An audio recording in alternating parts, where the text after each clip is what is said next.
Hello জনগণ, সবাই কেমন আছো? তো আজকে অন্যরকম একটু খাবার খাবো। তো আজকে সকল কিছু নিরামিষ রান্না করা হয়েছে। তো মাছ মাংসের সাথে সাথে অনেক সময় মনটা একটু ফ্রেশনেস করার জন্য বা খাবারের মুভমেন্ট একটু চেঞ্জ করার জন্য মাঝে মাঝে নিরামিষ খেতে হয়। তো আজকে টোটালি পেঁয়াজ রসুন ছাড়া নিরামিষ খাবারই খাবো। তো আজকে বিভিন্ন ধরনের আইটেম ছিল। তো আমি কয়েকটা আইটেম নিয়েছি, তার মধ্যে ছিল বেগুন ভাজি, ছিল সয়াবিনের তরকারি, ছিল সবজি, আর ছিল মুগের ডাল দিয়ে কচুরলতি দিয়ে। তো তাছাড়া ডাল ছিল, করলা ভাজি ছিল, সেগুলো অবশ্য আমি নেইনি। তো প্রথমেই বেগুন ভাজিটা নিয়ে নিয়েছি এবং বেগুন ভাজিটা ভালোই টেস্ট হয়েছে।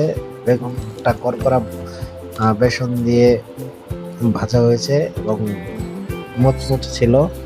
তো তারপরে আমি সয়াবিনের তরকারিটা নিয়ে নিয়েছি। সয়াবিনগুলো বড় বড় ছিল। সয়াবিন আসলে দুই ধরনের হয়, একটা বড় সয়াবিন আর একটা ছোট সয়াবিন।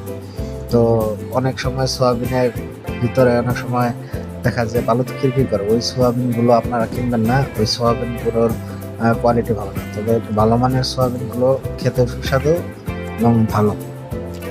এবং এই সয়াবিনের তরকারিটা আপনার পেঁয়াজ রসুন ছাড়াই রান্না করা হয়েছে। এবং যেহেতু এটা নিরামিষ সয়াবিন তরকারি, সেহেতু এর অন্যরকম একটা টেস্ট আছে। তো সয়াবিনের তরকারিতে যথেষ্ট মশলা দেওয়া হয়েছে, খেতে খুব ভালো লাগছে। তো আপনারাও চাইলে এরকম সয়াবিনের তরকারি রান্না করতে পারেন।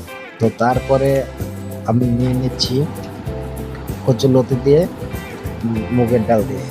তো কচুরলতি দিয়ে মুগের ডাল দিয়ে এটাও খুব টেস্ট হয়েছে। আর কচুরলতিটা খুব চিকন কচুরলতি ছিল, বেশি মোটা কচুরলতি এভাবে খেলে ভালো লাগে না, তাই চিকন কচুরলতিটা ব্যবহার করা হয়েছে। এবং সোনামুগ ডাল হালকা ভেজে এটার মধ্যে দিয়ে দেওয়া হয়েছে, তাই এটা খেতে সুস্বাদু লাগছে। আর কচুরলতিগুলো বাজার থেকে যখন কিনবেন, এই আইটেমগুলো যখন করবেন তখন চিকনগুলো কিনবেন, মোটাগুলো কিনবেন।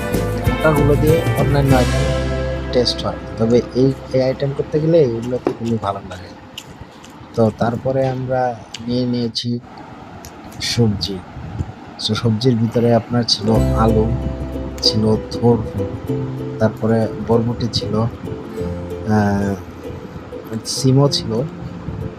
তো সবজিটা স্পেশালি নিরামিষ সবজি এবং এই সবজি ঝরঝরা, একটু তেল দিয়ে রান্না করা হয়েছে।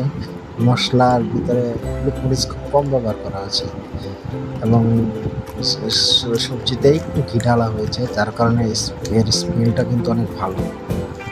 এবং সবজি দিয়ে ভাত মুখে খেতে খুব ভালো লাগছে, ঘিয়ের ফিলটা বারবার নাকের ভিতরে আসছে। তো সবাই ভালো থাকবেন, সবাইকে ধন্যবাদ।